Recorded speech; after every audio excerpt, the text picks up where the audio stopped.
Have you ever wondered why it is that hackers, even though they're supposed to be anonymous and know how to not get caught, how to hide their identity successfully when they're online doing their dodgy stuff, why do they always wear a balaclava? Why do they always need to do parkour and to run away? Perhaps the internet anonymous services aren't as good as they claim to be.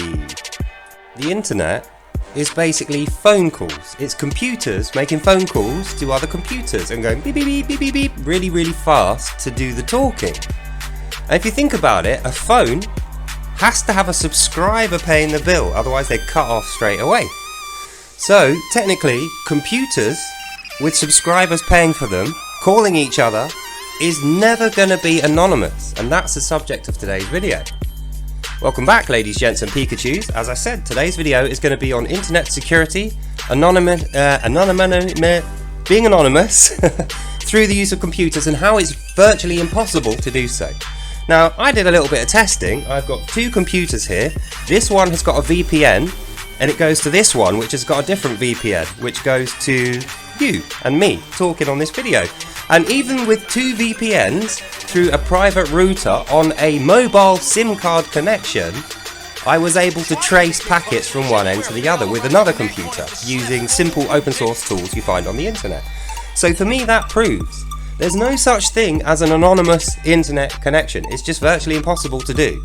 I say virtually because you can actually get away with using somebody else's identity and posing as that subscriber and then going through all the VPNs, and it makes it extremely difficult and long-winded to find you, because at the end of their investigation they're going to find the subscriber which you were actually pretending to be. But even then, they could investigate the subscriber more and realise that person isn't the target, investigate that person's life, and then figure out it was you fraudulently stealing their identity using their subscriber module to get through the internet to try and be anonymous. So the conclusion of this video is this: VPNs are good for some things, internet security, virus checkers, internet routers, 4G connections, this kind of thing. It's all useful, don't get me wrong, it's all useful, I use all these things. But never think that anything you do on the internet is not going to be seen by the powers that be, because it will. There's absolutely no anonymity. There we go, anonymity, fuck, I got it. There is absolutely no anonymity on the internet, no matter what you do or no matter what you try. And it goes back to what I said originally about the phone calls thing, right?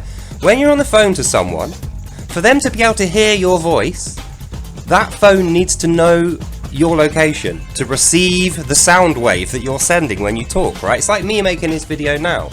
I could say a fake name, I could record this video with a mask on, but at the end of the day it's going through an internet connection, and that internet connection is being paid by someone with a debit card or a credit card which is linked to an address which a person had to provide the details for. So if all that stuff's done and you've got an internet connection, it's fucking impossible. There's no way that you can't keep your identity 100% completely hidden.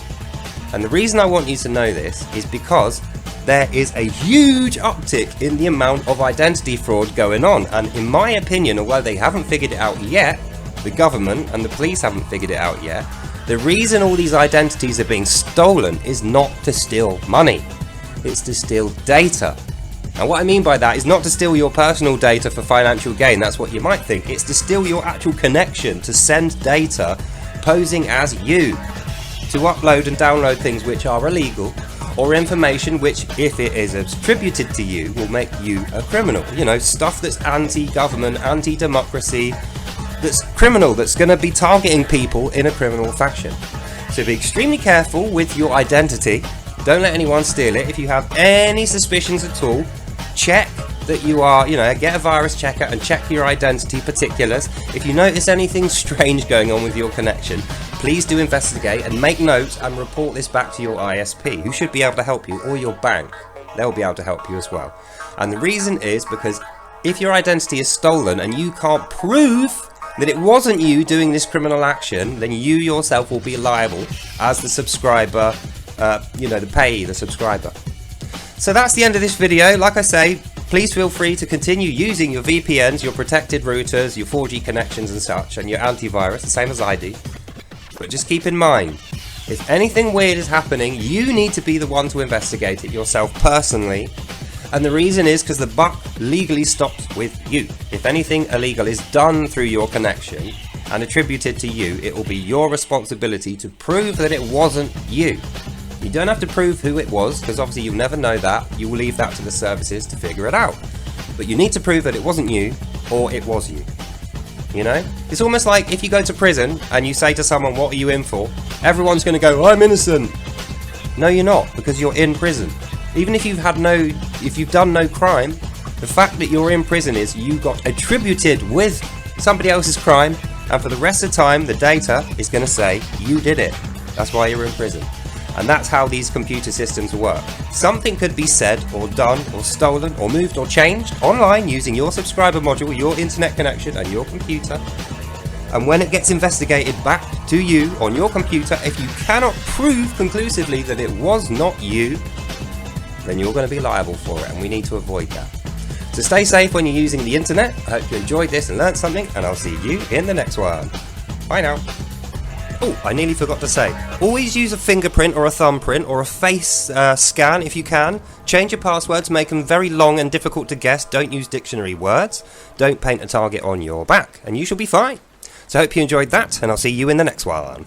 Bye now. Bye bye bye.